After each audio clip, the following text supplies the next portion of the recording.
Capital One Financial is one of Berkshire Hathaway's most recent stock investments. Likely a position from Ted Weschler or Todd Combs, Berkshire Hathaway spent nearly $1 billion buying about 2% of the company. In the portfolios of those other managers, Capital One would be about a 5% position. We're analyzing Capital One Financial, stock ticker COF, to see if its market price is a fair value. We're using the Select 6 analysis to look at the most telling financial metrics before estimating an intrinsic value for Capital One. Then we're giving a final rating to the business. There will be a key bonus metric along the way that just might be the tipping point when analyzing Capital One for your portfolio. Before we get into these valuable metrics, let's understand Capital One stock performance.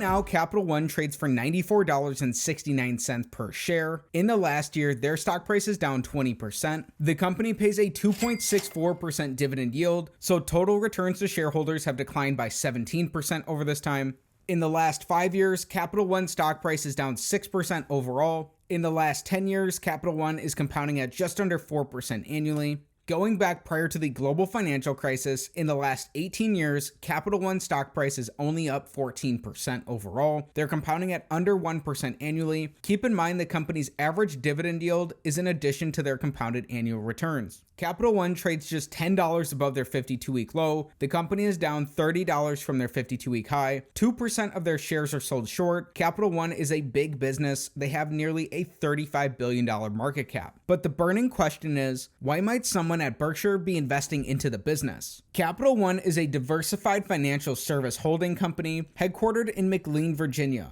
Originally a spinoff of Signet Financial's credit card division in 1994, the company is now primarily involved in credit card lending, auto loans, and commercial lending. Starting things off with metric number 1, as a consumer financial company, we want their average return on equity in the last 5 years to be above 14%. During this time, Capital One's return on equity has been all over the place. They saw a big decline in 2020, that rebounded very sharply in 2021. Things have leveled out since then, pretty much back to historical norms. During this time, Capital One earns about 12% returns on equity in a given year. While that's solidly above a typical business, that's just a couple percentage points below the benchmark we'd be looking for, meaning this is an X on metric number 1.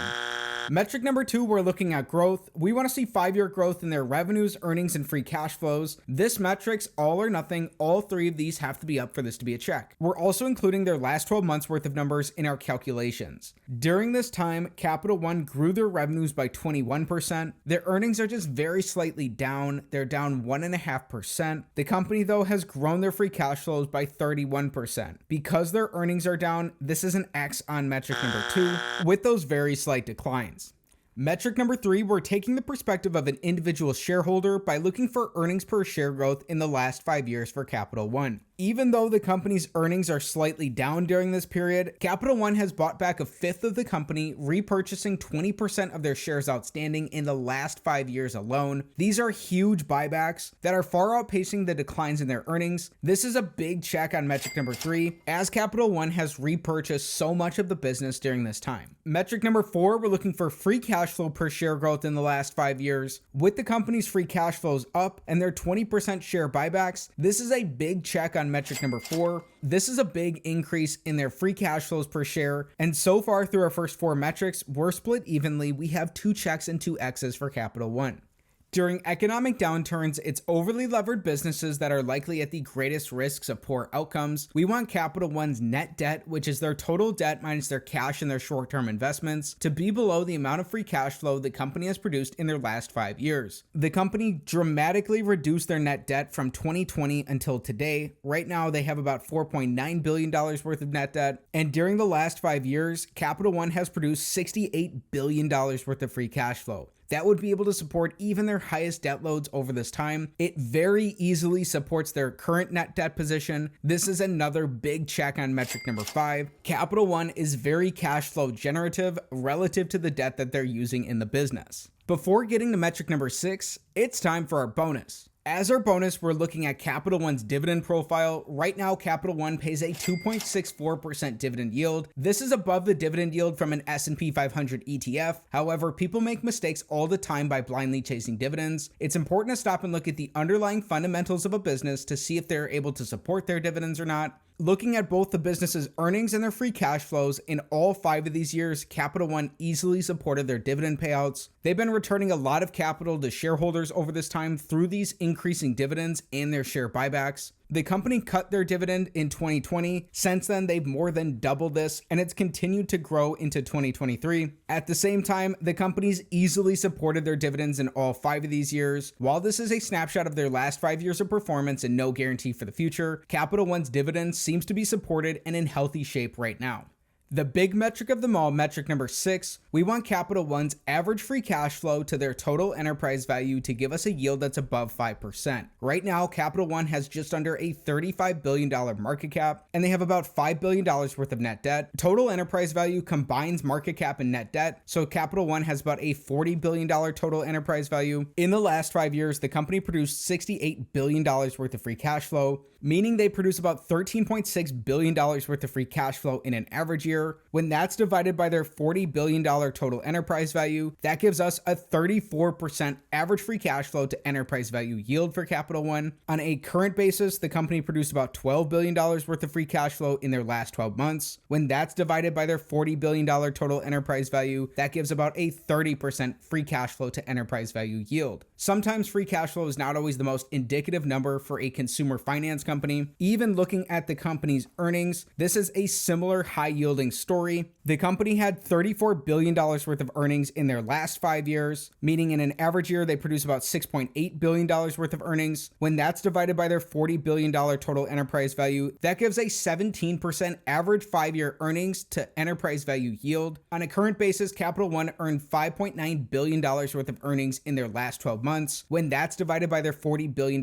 total enterprise value, that gives just under a 15% current earnings yield for the company. No matter which way you slice it, using either their earnings or their free cash flows, these are huge yields for Capital One. This is a monster check on metric number 6 and is likely one of the primary reasons someone at Berkshire was interested in the business. Don't just run out and go buy the business. This analysis is not financial advice. It's not a buy or sell recommendation of any security. Stick around as we come to a more concrete estimate for a fair stock price for Capital One as we dig in and do more work on the business.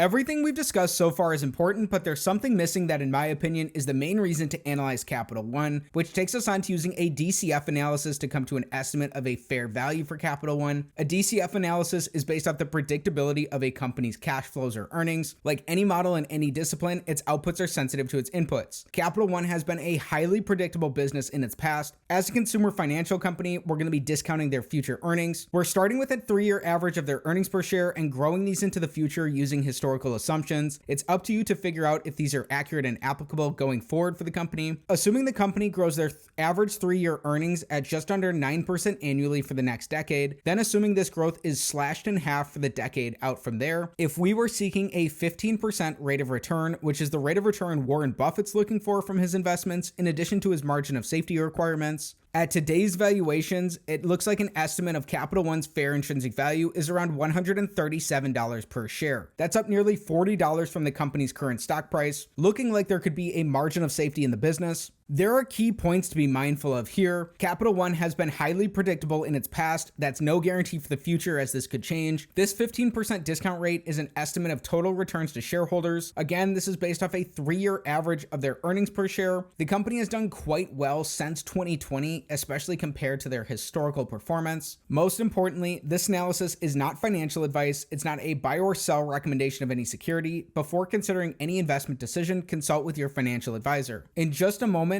we'll give our final rating to Capital One, but we have to address something first. We focused a lot on the numbers, but what are the qualitative aspects that really set Capital One apart?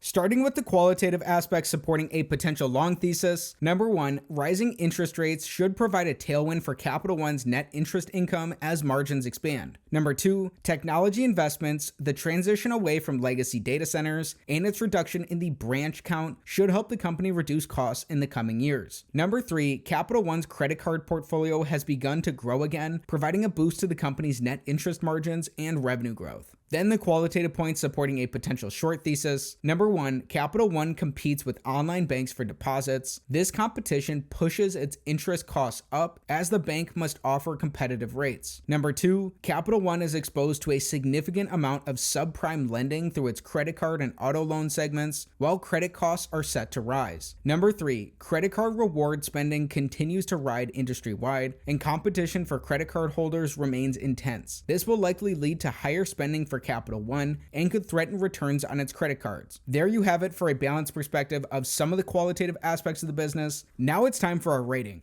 In analyzing Capital One financials, stock ticker COF, we learned the company earns above average returns on equity of about 12% annually. They were slightly below the benchmark we'd be looking for, however. The company has grown their free cash flows and their revenues in the last 5 years, at the same time that they've repurchased nearly a fifth of the company, buying back 20% of their shares. However, their earnings are slightly down during this time. Both their earnings and their free cash flows easily support the company's debt position, and both an earnings and a free cash flow yield, looking at it from a 5-year perspective or on a current basis, are far and above the yield of the 10-year treasury. Capital One has also easily supported their dividend payouts throughout this time. While they reset their dividend to a lower base in 2020, the company has more than doubled that in the last 3 years alone. It's worth reiterating this analysis is not financial advice. When performing our discounted cash flow analysis, if you've done the work and you believe those historical growth assumptions from today's valuations of Capital One, if you are seeking a 15% rate of return, an estimate of a fair stock price for the company is around $137 per share. That's significantly above the company's current price. Combining the factors of our analysis together, Capital One looks like an exceptional candidate for further research, especially considering the news out of Berkshire Hathaway in the first quarter. If you enjoyed today's video, please be sure to like the video, subscribe to the channel for more stock analysis videos, comment down below what business you want me to look at next time. Thanks for learning about Capital One with me, and have a great day.